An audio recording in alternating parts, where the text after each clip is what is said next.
ক্রেতাদের উচিত ওই পারের কোনো গরু আমরা কিনব না।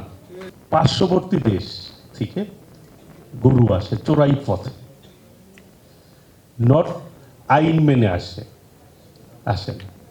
তাহলে ক্রেতা হিসাবে আমার ওই চোরাই পথে আসা গরু কিনে কুরবানি দেওয়া কি হারাম হবে না হালাল হবে? কুরবানিরই এটা ত্যাগ এর মহিমা আমাদেরকে শিক্ষা দেয় ইসলামের ধর্মের অনুযায়ী। এখানে হারাম এবং হালালের কথা এসছে। কোন জিনিসটা হালাল আর কোন কিভাবে এটাকে যদি আমরা সঠিকভাবে না কুরবানি দিতে পারি সেটি হালাল হয়ে যাবে। এখানে মুফতি সাহেব আছেন, বিজ্ঞগণ আছেন। আমি সকলের উদ্দেশ্যে প্রশ্ন করতে চাই যে এই যে হালাল জিনিসটা, কুরবানি কিন্তু হালাল। আমাদের প্রায় 1,23,34,000 সামথিং পশু রয়েছে বাংলাদেশে, এবং আমাদের চাহিদা 1,01,00,000। তাহলে আমাদের প্রায় 22 লক্ষ কিন্তু সারপ্লাস।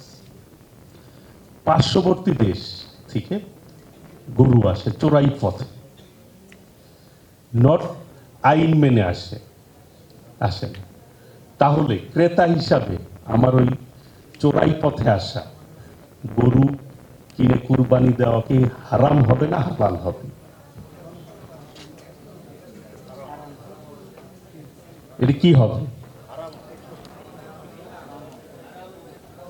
এইটা যদি সঠিক না হয় তাহলে ক্রেতাদের উচিত ওই পারের কোনো গরু আমরা কিনব না।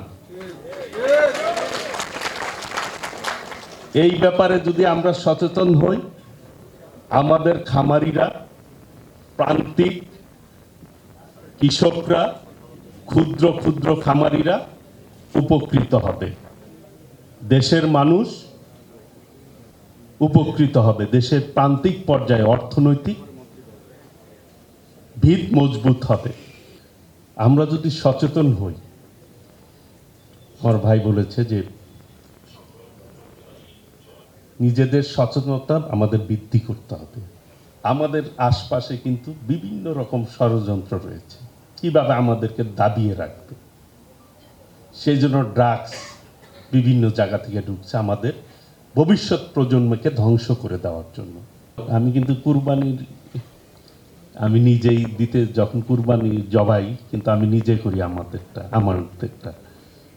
যখন অন্য সময় জবাই করতে কিন্তু অন্য লাগে, একটা অনীহা লাগে, কিন্তু কুরবানির গরু যখন আপনি জবাই করবেন তখন কিন্তু একটা আলাদা আনন্দ পাওয়া যায়, মানসিক তৃপ্তিটা কিন্তু অনেক বেশি, যে আল্লাহর রাস্তায় আমরা এটা কুরবানি দিচ্ছি।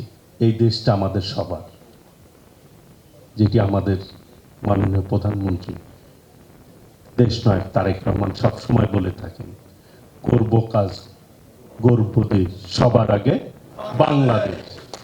বাংলাদেশকে আমাদের হৃদয়ে ধারণ করতে হবে, যে এই দেশের স্বার্থে বাইরে যায় এইরকম কোনো কাজ আমরা করব না, সবাই বর্জন করব। আমরা দেশের স্বার্থ রক্ষা করে আমরা পথ চলব, তাহলেই বাংলাদেশ এগিয়ে যাবে। আমাদের ভবিষ্যৎ প্রজন্মের জন্য আমরা একটি সুন্দর বাংলাদেশ রেখে যেতে সক্ষম হব।